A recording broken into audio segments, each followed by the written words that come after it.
Joining us now, NBC News Chief Capitol Hill correspondent Ryan Nobles and the Atlantic contributing writer Yair Rosenberg. All right, Ryan, he's waiting for the details. Is he expecting a PowerPoint? Yeah, I think there's only just a matter of time between Donald Trump proposing something and then someone like Mike Johnson coming in and saying that he supports it on some level.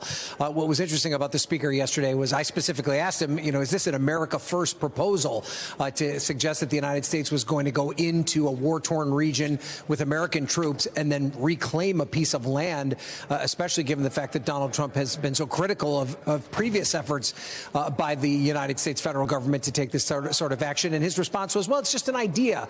We need more details. But then he also said he was impressed that the president was decisive and bold. I mean, it seems pretty clear that lawmakers here on Capitol Hill were caught off guard by this proposal to reshape Gaza in Donald Trump's image.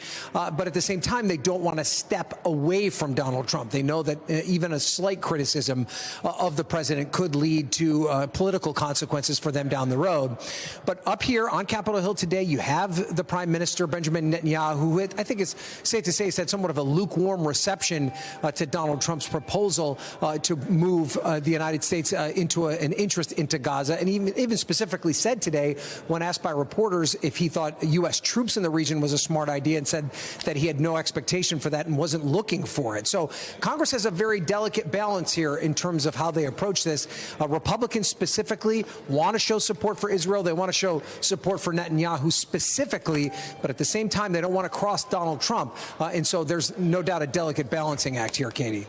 All right, Yair, let's talk about what Donald Trump has been able to do, shifting the conversation at the very least.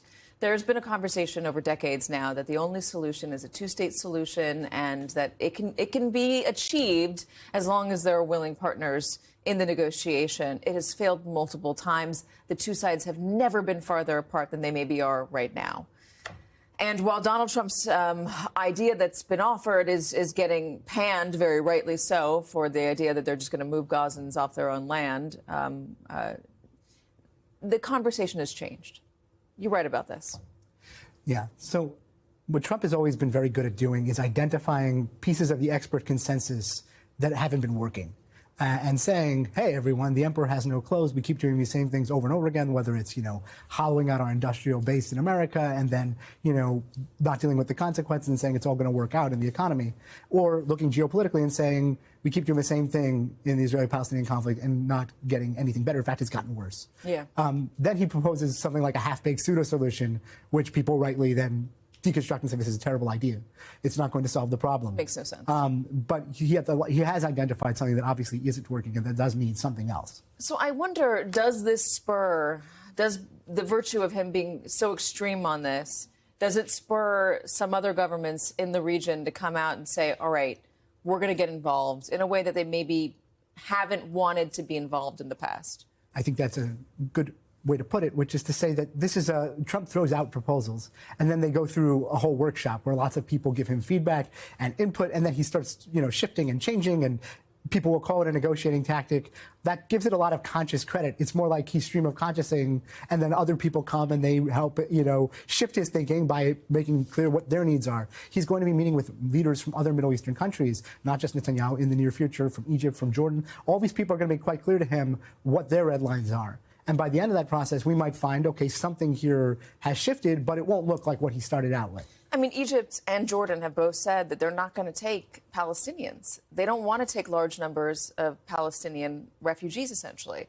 That has never been part of their plan, especially in Jordan, which already has a great number of them. They would feel like it would be destabilizing for Jordan. So is there this idea of just voluntarily having people leave, if they even want to leave, which is a pretty big if for a lot of Palestinians? Yeah. Where is the room to negotiate on that? Where is the room for a solution? So Trump has waffled. He said, oh, I want them all to leave permanently. And then he says, well, actually, no, it will be temporarily. And then they will come back.